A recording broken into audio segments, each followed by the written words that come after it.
I sat there and I watched, it still is not racing as far as I'm concerned. The 42 got up there and got the lead in the race. They started passing him and stuff, and in 3 or 4 laps, he was running 30th. Yeah. And I know he didn't just pull over and let them go.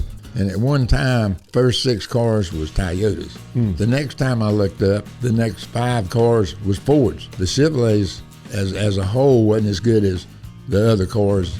Okie doke, it was a typical Talladega race, except they really didn't ever have the big one, which was great.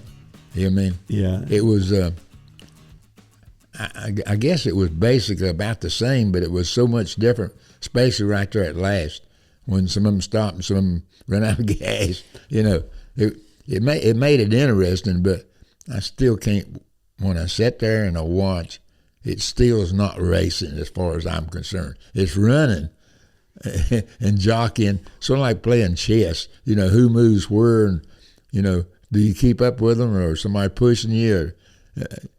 To me, it's confusing, and I can imagine how confusing it is for the guys having to drive those things. Well, I believe the winner made the comment that it's the most stressful day you'd ever have, you know, because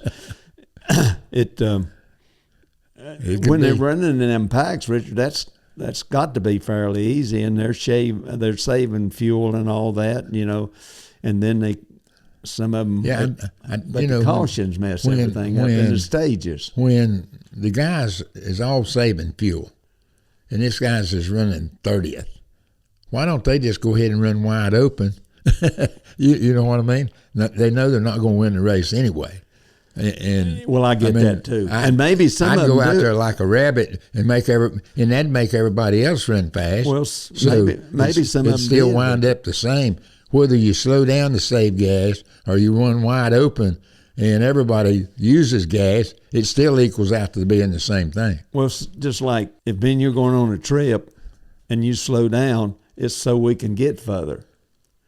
When they're saving gas, it's less gas they have to put in to make it to the next. They're not going for gas mileage. No, you know, from that standpoint, they're making less for the gas. When they made that last pit stop, the 12 come in, he was just in there for 2 seconds, and he knew he had to come back in for gas. You know what I mean? If they had a green-white checker.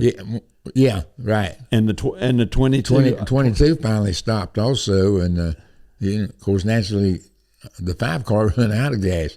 They was really lucky, and it worked out really good with the 5. And the 24 was right on his bumper going up the backstretch. And when the 5, I guess, quick as it skipped, he didn't pull over quick. He just moved over, but it kind of messed up the 24's momentum. But they're just so lucky that they didn't hit. You know, that was, if the 24 had hit him, it would have been a legal deal. Yeah. You know what I mean? Of course, when he was in Vegas, he hit that 10 car and didn't even see him, you know. But they got by with that deal, and they spun out somebody that was leading the race, and nobody else got in the wreck. And so people must have been really watching, knowing that a big wreck was coming, because they was lucky that them guys was spinning, and we still didn't get a lot of extra cars. But the first deal was when the 43 ran into the back of somebody, and that was the biggest wreck of the day. Biggest wreck they had, and took out the most cars. Yeah, that's what I said. That was. But Richard, you bringing up the statement that the leader spun out and nobody else. But we've seen that a time or two this year in the speedway races, and we've questioned it. I guess he was lucky enough, or everything was lucky enough. He was far enough ahead that when they spun him and he then came back down from the second groove down to the first groove, there was nobody there. Yeah. Okay.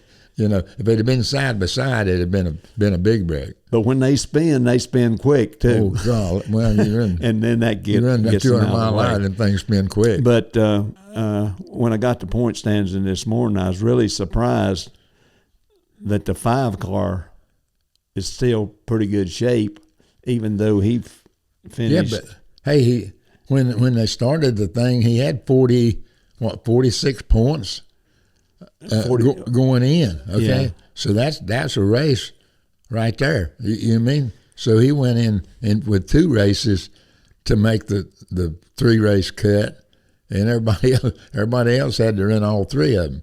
So he's not finished. He's finished pretty good in the other races, enough to keep up his points, but he lost a bunch of points down there, and he's down to what, 20? And, on the pit strategy, where I ain't criticizing nobody, but they shouldn't have let him run out of gas. I mean, a good finish would have been a lot better. Well, yeah. And maybe he is still trying to win the race. I'm sure they were. But you know what? I was sitting there watching the race, and it come down to, 21 or 22 laps, and everybody was going to have to pit under green. Yeah. And the caution come out. And then the 51 spun. Yeah. Okay. And to me, that lost the excitement for the last of the race, because it was going to be exciting to watch the Fords all going to try to come in together, the Toyota's going to, and they was running 3 abreast, and how's the guys on the outside get down and get in line to be able to come in with their partners. So to me, that was going to be the most exciting part of the race, but it never occurred. Never occurred because the caution, and then the caution deal, everybody got out about the same as what they really come in. So, but some of them just took a lot of chances on it. Yeah, some of them just didn't put enough gas in. But the 5 car, I guess, stayed out, right? No, I think he come in and got gassed. And I don't know. I believe he come in and got gassed too. I'm not sure, but they let him. And I'm repeating what you said. He must have been watching it pretty close, because he got out of the way without causing a wreck leading the race. That's what's it. But he was anticipating it probably, But you're talking about coming down to the last pit stop and making it under green. Everybody was pushing the mileage then, Richard. They was going just as far as they could. Yeah. And then they got to trying to save gas. And then they're 3 abreast and everything. And if somebody in the middle had a run out and couldn't get off, it could have been. Oh boy! But the caution really, the last caution there with the 51 car, like you said, that wasn't the last caution, but it really changed a lot of stuff. And it's certainly not like when years ago they threw the green flag and you.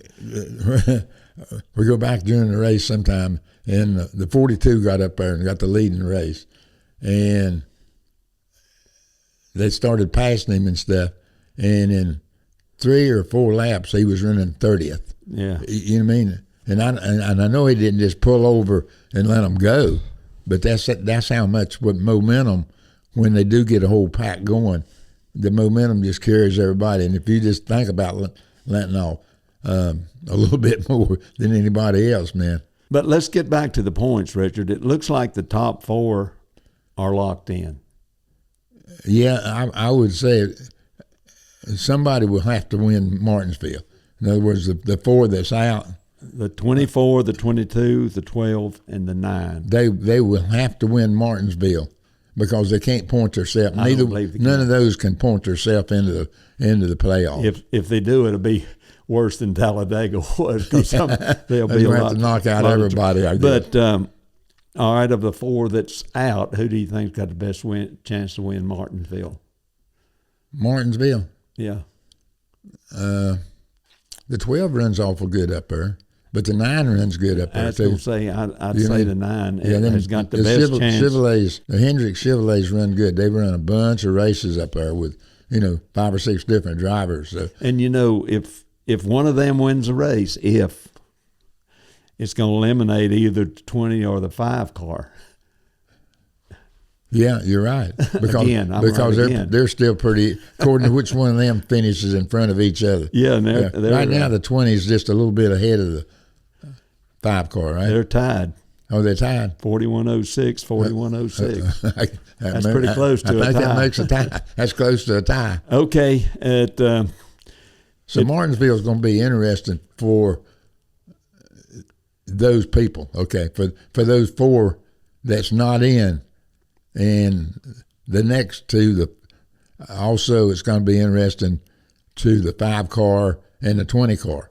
So there's really six cars that can really change the point standing deal. Yeah. The first two's already in, the 19 and 11. Yeah. You know what I mean? And they're both Joe Gibbs cars. So if the 20 gets in, that'd be 3 Joe Gibbs cars in the playoff. 3 Toyotas. I'm going to bring up one other thing, Richard. Watching qualifying, Ford didn't nominate like they normally do. The Toyotas was up there running, and the Chevrolets too. Not all the Toyotas, but what brought that on? I don't know. I was just sitting there watching the race, and at one time, the first 6 cars was Toyotas. The next time I looked up, the next 5 cars was Fords. You know, and there was just a couple of Chevrolets that got up there to keep it mixed up. But the 24 was up there pretty good, and the 5 car. But the Chevrolets as a whole wasn't as good as the other cars. Yeah, as a group of cars. But I guess what I'm trying to bring up is that I don't see the Toyotas. The Fords usually dominate. They usually have 6 or 7 cars in the top. That's 10. That's one of their better. Yeah. And this time somehow they either lost or it the just others didn't work game. out, So I right? don't know about that. Yeah. But well, some of their strategy, even though the 22 led the race a bunch, but their strategy didn't pay off like some of the other people's strategy. And I guess the 19 just sort of run around there all day long up close to the front. And when it come to the end of the race, he happened to be in front. But, okay, talking about the 19 car, qualifying at Martinsville will be very important, I think, for the guys trying to win a race. For those cars, yes. But they're going to have to be pretty good to out-qualify that 19 car. Yeah. So, okay, we're looking forward to Martinsville Sunday. Me and you both supposed to be there. Yeah, we'll get to see really what's happening then. Well, then you can come home and watch it on TV. Then figure out what you didn't know. See what happened. Okay, that's about all we can say about Talladega, I guess, other than I'm glad that nobody get hurt. And I'm glad it's over with. Yeah, but we got it twice next year.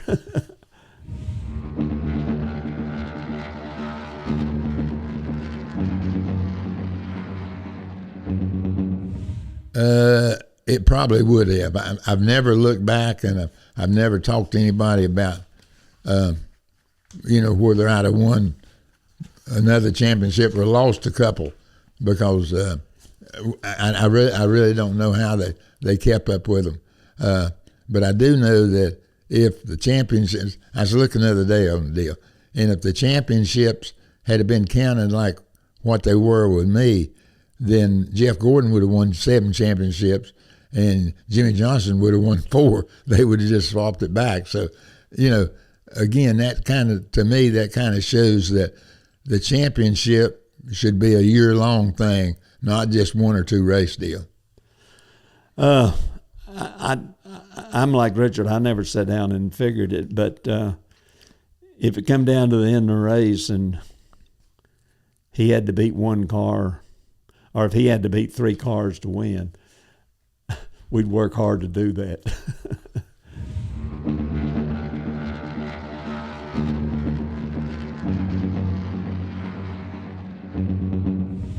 I guess it was before they had these cars, and we didn't really know. You don't really notice it at Daytona, you know what I mean? It didn't show up as much. It was probably played a little over the deals, but once we got to Talladega and they slowed down 2 or 3 seconds from the speeds they can run, then it really started showing up. So I guess at Talladega, it's been a pretty good while. I don't ever remember trying to save fuel. There would probably been times, if we'd had radios back then, I ringing up the 64 race at Charlotte, I might have slowed you down, and I think you blowed a tire coming to the white flag or something. But I don't know. I know you won the race in '81, but just gas only instead of tires, and that was kind of a big win, And of course, I talked to you one day about it, and I let you run out of gas at Talladega. You don't remember it.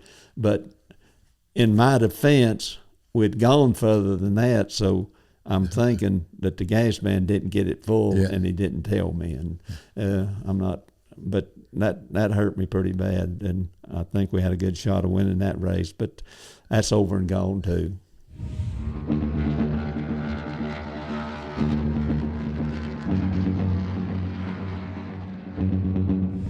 Yeah, I think that's the way it is. Because what happens on a 2-lap deal, running overtime, it's really just changes the race. In other words, you might be leading when they throw the caution flag, but then, especially Daytona and Talladega, well, any race, then all you got to do is let somebody tap somebody, and first thing you know, you was leading the race, and then you wind up 5th or 6th. So it just winds up when the race is over. It's just been a 2-lap race, and that's not what people come to see. Yeah, if they was to have a caution, a green-white checker at Martinsville, I'd hate to be leading with the 9, the 22, and the 12 behind me, because I believe I'd just pull over and try to run 4th. I don't know. Yeah, you're right, sir.